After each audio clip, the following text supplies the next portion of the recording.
In this episode, I'm going to talk mostly about the outline questions, which are a new type of SAT question that appears at the end of most reading sections. And we'll talk about the main strategy and how to apply that same strategy to other parts of the reading section as well. Let's start by talking very quickly about the main strategy for the reading section, which I have called dumb summaries. Here are the basics, but to summarize even further, just don't worry about the details in most of the passages. Think about connotations, simple ideas that you can focus on and use to narrow down your choices. You don't want to worry about every single nuance and detail. You just don't have the time. But in this episode, I am going to contradict this a little bit. I am going to make you think about the details, but not in the passages, in the questions. And so let's take a look at why that matters. And we're going to use one of these outline questions, but I'm going to present it in a weird way. Here is just the answer choices for one of these outline questions. So without any other background, let's just read these out loud. Choice A. While the Asian black bear lives primarily in forests, the American species can be found in a wide variety of habitats across North America, including wetlands and cities. Sounds cool, I guess. Choice B. Both Asian and American black bears have a varied diet that includes berries, nuts, insects, fish, and small mammals. C. Due to loss of its forest habitat, the Asian black bear is classified as a vulnerable species. D. One of two species of black bear, Ursus americanus, is commonly found in North American forests, mountains, wetlands, and urban areas. Well, if you love facts about bears, then this is great. Here's 4 of them. But which one is the best fact?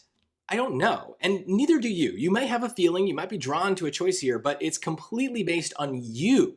We don't have anything to go on, and that's not good. So if all of these choices just kind of seem fine to you, that's because they are. We don't have a task yet. These questions are not testing grammar, they're not testing style, and they're not testing your opinion. So we are going to be given a very specific instruction, and we're going to need to follow it. It's not in the answer choices. It's also not in these bullet points. I'll read them quickly just so you can see, but they're going to sound very familiar. While researching a topic, a student has taken the following notes. There are 2 species of black bear. Like most bears, black bears are omnivores, eating a varied diet of berries, nuts, insects, fish, and small mammals. The American black bear, Ursus americanus, is commonly found throughout North America in forests, mountains, wetlands, and even urban areas. The Asian black bear, Ursus tibetanus, is primarily found in forested areas across Asia. Asian black bears are classified as vulnerable because of habitat loss and poaching. If that sounds familiar, it's because it's the exact same things that appeared in the choices. And this is another key component of these outline questions. You're not being tested on the facts. The choices are not going to take these bullet points and summarize them incorrectly, at least not really that I've seen. We've only gotten 4 practice tests as of the making of this video, so maybe future reveals by the College Board will kind of counteract this a little bit, but as of now, you're not being tested on whether the answer choice correctly presents the facts in the bullet points. In most cases, honestly, the choices are just going to kind of exactly state the bullet point, maybe with a few changes to the words, but it's mostly going to be the same. So that leaves the last part of this question, the literal question. Let me show you what it says. The student wants to emphasize a difference between the 2 black bear species. Which choice most effectively uses relevant information from the notes to accomplish this goal? And here is where all of the work is going to be done. The question is giving us a very specific instruction. We need to emphasize a difference between the 2 black bear species. So now we have a reason to look at these answer choices and start to think, well, do they accomplish that goal? If not, we can get rid of them. And to me, the most obvious failures are C and D because they only talk about one of the bear species. C is about the Asian black bear, D is about the American black bear, but if we need to talk about a difference between the 2 species, then how are we going to do that if a choice only mentions one of the species? So that's a very clear failure, and hopefully you would notice that and be able to cross that out. Now, looking at B, we have this word both that starts things off. And already that makes me think this is going to be wrong because a word like both is used to show a similarity between things, not a difference. And if we look at the choice, sure enough, that's exactly what it does. Both Asian and American black bears have a varied diet that includes berries, nuts, insects, whatever, right? So they're saying that they have a similarity. And notice that choice A starts with another kind of key word, the word while, which is a word we use to show a contrast. And if we keep reading, while the Asian black bear lives primarily in forests, the American species can be found in a wide variety of habitats across North America, including wetlands and cities. So there's a difference in where they live. This is definitely the answer. And this is how most of these outline questions are going to go. If you read the question and understand your task, the answer will be obvious. The problem most people have with these is they just kind of look at the bullet points themselves and kind of find the things that they find most interesting and then find a choice that sounds the best or captures the facts in a way that they want to be captured. But it's not about you. No one cares what you think. The SAT is giving us a very specific instruction, and it is our job to follow that instruction. Nothing else matters. Not grammar, not style, not how interesting the fact is, not whether the goal that we're given is actually an interesting or useful goal. We just have to give them what they want. Your opinion does not matter. Let's look at a little bit of a harder one, and this time I will just give you the question as you'd see it on the test, everything at once. The order that we should attack this, though, is make sure we read the question first and understand those goals. Don't read the bullet points, read the question. The student wants to emphasize how few mangrove finches there are relative to other Galapagos finch species. Which choice most effectively uses relevant information from the notes to accomplish this goal? So the end part is going to be the same no matter what. But you can see I highlighted the beginning part in two different colors because to me this is actually two different goals that we need to accomplish, two different instructions. We need to mention how few mangrove finches there are, and we also have to kind of compare them to the other species, right? Relative to other Galapagos finch species, we're going to need to make a comparison here. So I separate those goals so that I can kind of sort through these choices a little bit more confidently. Now for our next step, some of you will want to read the outline bullet points, and that's fine. I don't think it's really going to hurt you to do that. But so far with the practice tests that I've seen, I'm able to answer these questions correctly pretty much every time without reading the bullet points at all. Maybe I'll read them after and I'm sorting through the choices, but I go right to the choices here because if I understand the goal and I know that the choice is not going to lie about the facts in the bullet points, I don't really need to analyze the bullet points at all. I'm just looking to see which choice does the two things that I needed to do. So let's just look at choice A then. A recent study found that 10 of the 18 species of Galapagos finches are classified as of least concern because they had populations greater than 500 individuals. Well, this is obviously wrong because it doesn't mention the mangrove finch at all, and that's the first goal that we have. We got to talk about that finch. So I would go right to letter B here. I wouldn't really worry about the other goal at all. Biologist Verdugo Hammersmith found that the mangrove finch with only 20 to 40 individuals is critically endangered, and several other finch species are considered of least concern or vulnerable. So it very obviously talks about how few mangrove finches there are. And if you're worried about it, you can go looking for that information in the bullets, and we can see the third bullet point basically says that exact same thing, that there are only 20 to 40 individuals. So again, it's not, the facts aren't going to be wrong. It's just going to kind of copy paste those facts from the bullets to the choice. So we needed that fact because the question told us to get that fact. The other part maybe is a little trickier.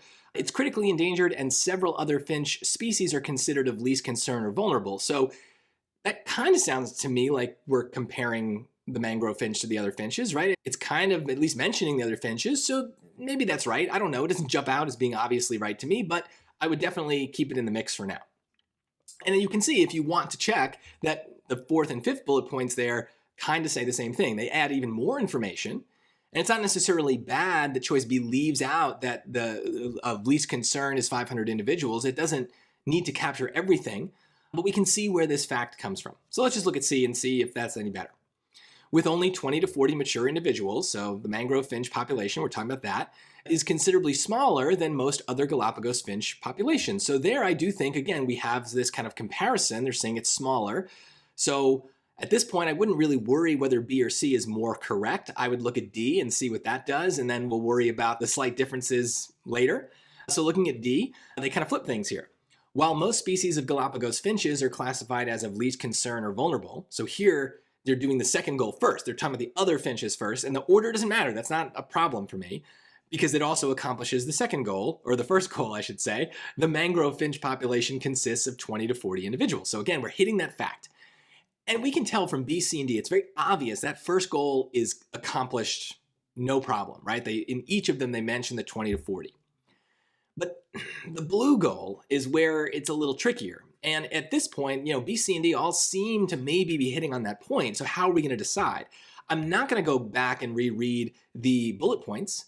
I'm going to go back and reread the question Because that's really where the work is done, is in that question. If I'm stuck between choices, it's probably because I'm not quite grasping the specific instructions that they're giving me. So I want to go back and make sure I really get it. So what does it say? The student wants to emphasize how few mangrove finches there are relative to other Galapagos finch species. So it sounds like we need to talk about the number of other finch species, how many individuals those species have. And none of them come out and say it, right? You can look at the bullet points. None of them talk about the 500 individuals in the least concern groupings. None of them talk about the 100 to 250 in the vulnerable groupings. So which one is getting close? If I look at B, I do start to see a little bit of a problem. It's mentioning the least concern, it's mentioning the word vulnerable, but it's never really defining those things. And so is it really comparing the number of these other finches to the number of mangrove finches? It's kind of counting on us to know what vulnerable and of least concern mean in order to kind of make that connection ourselves, but we're not allowed to do that.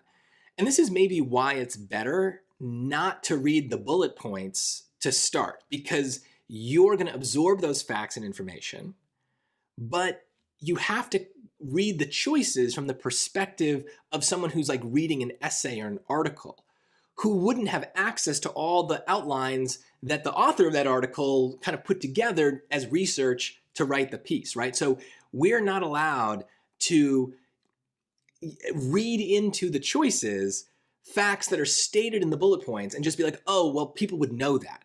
No, it's got to be in the choice itself. And let's compare that with choice C, where it still doesn't mention the number, but it uses a number word. It uses the word smaller, which is talking about how many of these finches there are. It's a smaller number. It's a smaller population. So if I'm looking at B versus C, B accomplishes the goal only if I understand what it means to be a species that is vulnerable or of least concern. Choice C, though, just comes out and says that the mangrove finch population is smaller than the other populations. It's just making a comparison. And at the end of the day, that is what the question is telling me to do in blue, is to make a comparison. So C is going to be the answer here because it does that. D, you can see, kind of falls short in the same way as B. It's talking about these terms, but if we don't have access to the research, we wouldn't know what these terms mean. We wouldn't know how that compares to the mangrove finch population. So we really want it to be as specific as possible. And that's the takeaway here, is if you are between a couple choices for the outline questions, go back to the question. Odds are good that you just kind of miss something specific that they want, and that can help you sort through them a little bit more clearly. And this same strategy will apply to other parts of the reading section. Here's a passage question. And many of the passage questions have a very simple question. What's the main idea of the passage? What's this about? But not all of them do. And so we have to always read the question to make sure when we're given specific instructions, we're actually following those instructions. So in this case, they don't seem particularly linked to the passage, but they do tell us, don't worry about the whole passage. Which choice best describes the function of the underlined sentence in the text as a whole? So we have to focus on that one sentence. So I'm going to quickly read the passage. I would read everything here. Maybe some of you can get away with just reading the underlined part, but I would want to read everything for context. So it says, John T. Unger came from a family that had been well known in Hades, a small town in the Mississippi River, for several generations. John's father had held the amateur golf championship through many a heated contest. Mrs. Unger was known from hot box to hot bed, as the local phrase went, for her political addresses. And young John T. Unger, who had just turned 16, had danced all the latest dances from New York before he put on long trousers. And now, for a certain time, he was to be away from home. That respect for a New England education, which is the bane of all provincial places, which drains them yearly of their most promising young men, had seized upon his parents. Nothing would suit them but that he should go to St. Midas's school near Boston. Hades was too small to hold their darling and gifted son. So I'd probably want to do some sort of dumb summary of the underlined portion. I don't really understand all of it, but I can kind of tell that they're talking about education and what the parents want, and so the parents want a New England education for their son. And there's probably more to it, but those words I understood, and that's probably enough to just kind of get started. So let's take a look at the choices now. Choice A, it provides a detailed description of John's hometown and family life. Well, John's hometown and family life are definitely talked about. They're talked about in the first half of the passage, right? They talk about Hades near the Mississippi River, his father, his mother. So we're getting a lot about that. But it's definitely wrong because it's not what the underlying sentence is talking about, right? So this is a clear trap answer. They want you to pick this because they want you to just not be paying attention to what the question is asking, and just kind of out of force of habit, you're just like, oh, this sounds like a good summary of the passage, so I'm just going to pick it. And because you're lazy, you might not even read B, C, and D and see what those choices have to offer.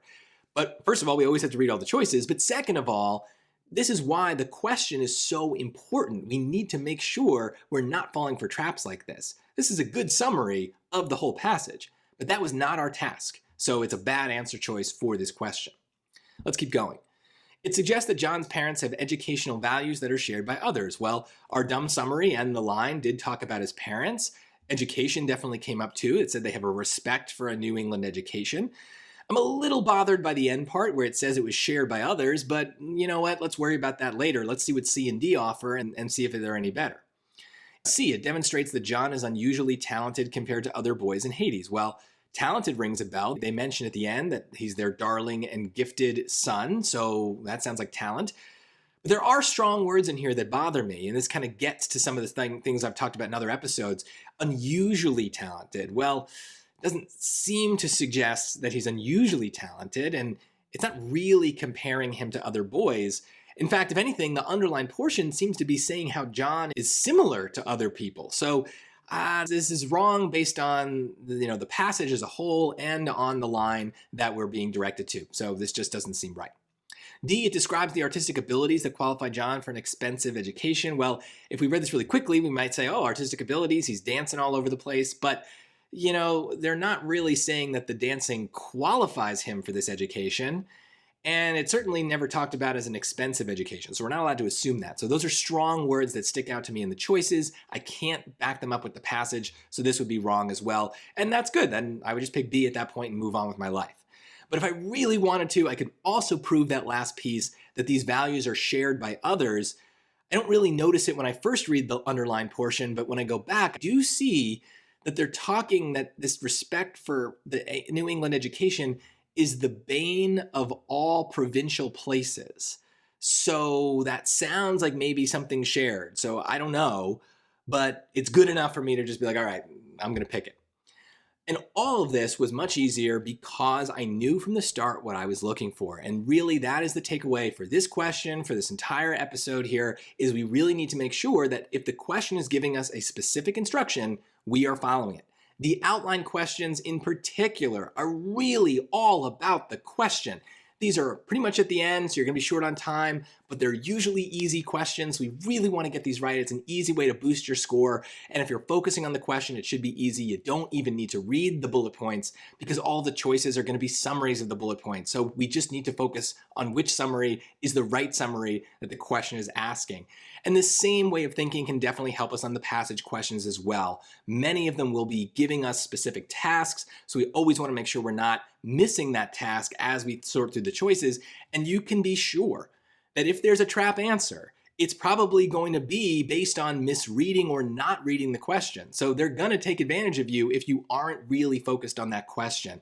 And it's tricky because I do say in that first episode that our goal for the reading section should be to avoid looking at the details, to just dumb things down. And that's good when we're searching through the passage, which is long and complicated and just has a lot of facts thrown at us at once. But it's bad to be dumb when we're looking at the question, because there we're going to be given a specific instruction, and if we miss it, we're going to be answering some other question that's just not going to get us the right answer. So we really need to know when we can think just kind of about the basics and when we have to really pay specific attention to what they're telling us.